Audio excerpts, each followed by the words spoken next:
The MS Victor Glushkov docked in Zaporozhye in the heart of our Mennonite heritage cruise. From here, 14 different bus routes to all ends of the Molotchna and Khortytsa colonies, the Cossack show, and the MCC 75th anniversary event. I'm Walter Unger, and this video is intended to trigger some memories for you. Memories of our 10 days on the Dnieper in September 1995. With me, the troika of cruise organizers, joining me, my wife Marina, and the cruise director Galina. We hope that your memories are as many and as lasting as ours. Having been responsible for 161 passengers in some rather interesting and intensive moments, we've learned to have a great and develop a great fondness for you. So, let's trigger some memories with some images.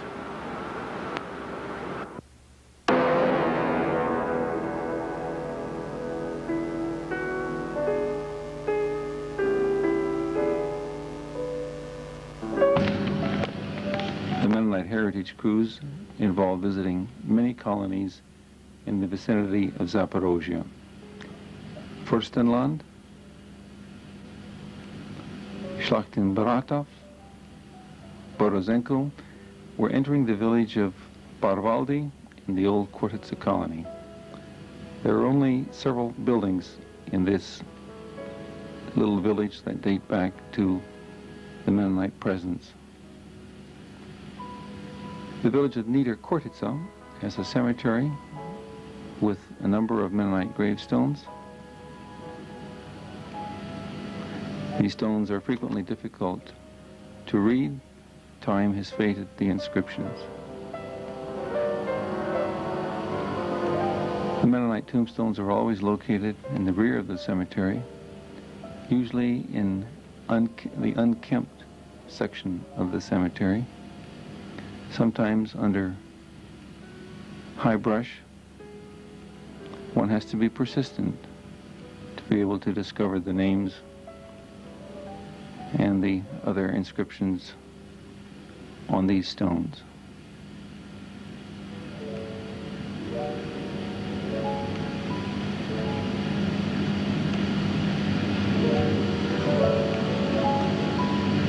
The village school of Rosengarten. The village school of Rosengarten, still being utilized as a school.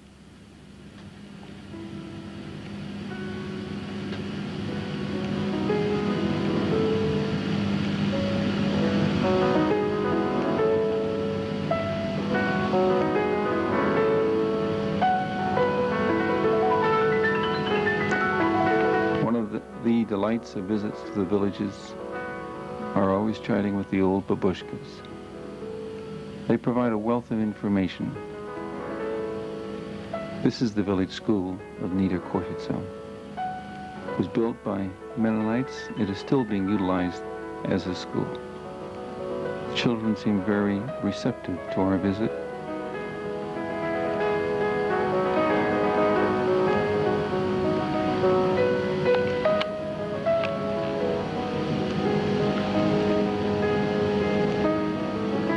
Built in 1909. You can see some of our tour members testing their athletics prowess.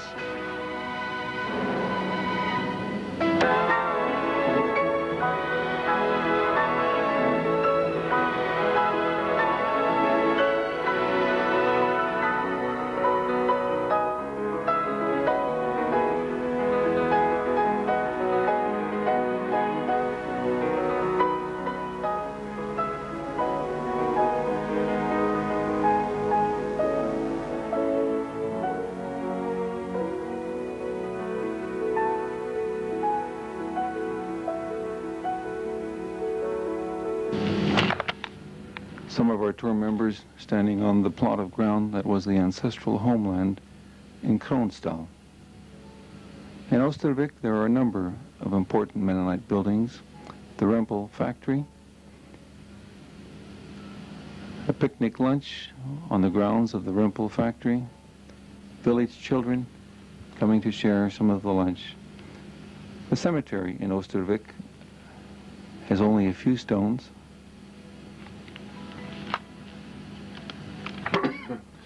And an interesting inscription on one of the stones, Der Liebe wird nicht müde. The love does not grow weary. The Oosterwijk School, a magnificent structure, built at the turn of the century, still being utilized as a school. The school welcomed us joyfully. We visited a number of the classrooms. The principal expressed his thanks for the fine facility that Mennonites had created for them, teaching the children American games.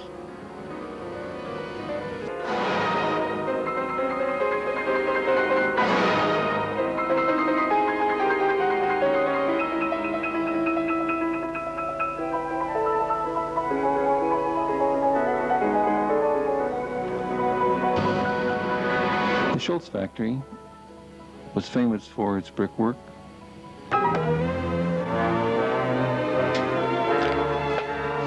The agricultural implements produced in this factory were sold over a wide area of the Ukraine.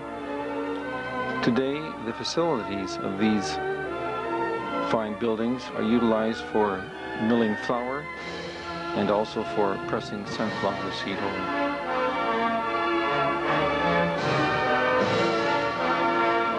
Up or down here. Two of our tour members finding the ancestral home in the village of Schöneberg. A beautiful house, fruit trees in front, beautiful gardens, beautiful flowers. A house that in many ways looked like it might have been kept during the times when the Mennonites lived in the city of Schöneberg. The cemetery in Schöneberg also contains a few Mennonite stones.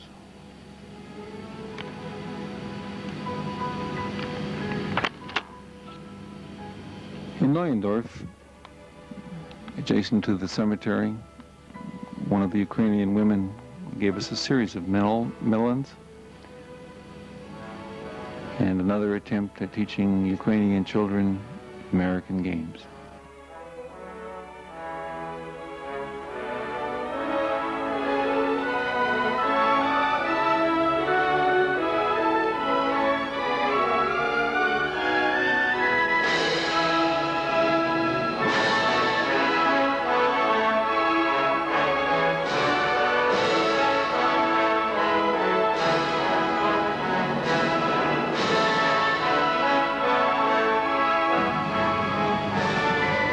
Generosity, friendliness of the Ukrainian people is always part of a visit to these villages.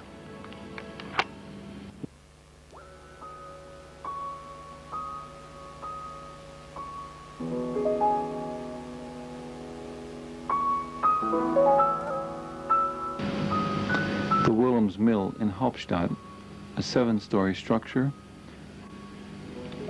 the Wilm of David and Heinrich Willems. The Zentralschule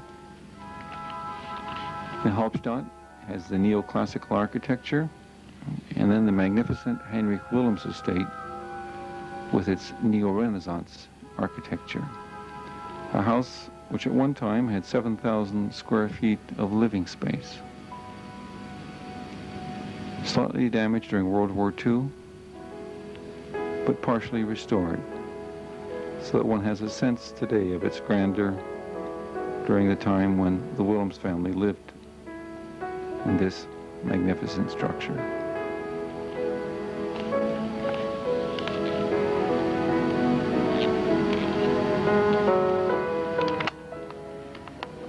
A picnic lunch in the Ukrainian countryside.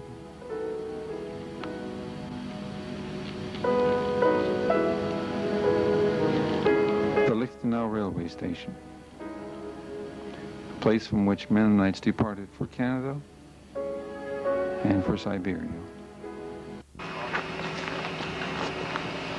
In July of 1924, we left here. I was 2.5 years old. My parents often talked about this time. My father and all his family left and went to Canada. But my mother was married to my father, and since he wanted to stay, here's where she said goodbye to him, and she often talked about my father. She said, yes, you're lucky. You have all your family here, but I have no one. And she often talked about how she said goodbye to her father here and ate watermelon with him. That was the last time in July of 1924.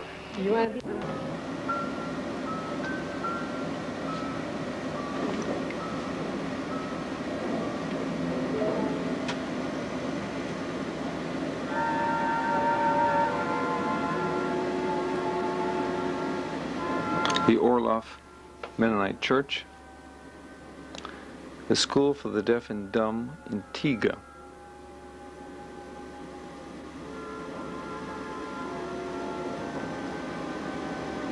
the Reichenau Mennonite Brethren Church, the first separate congregation or separate meeting house that they built.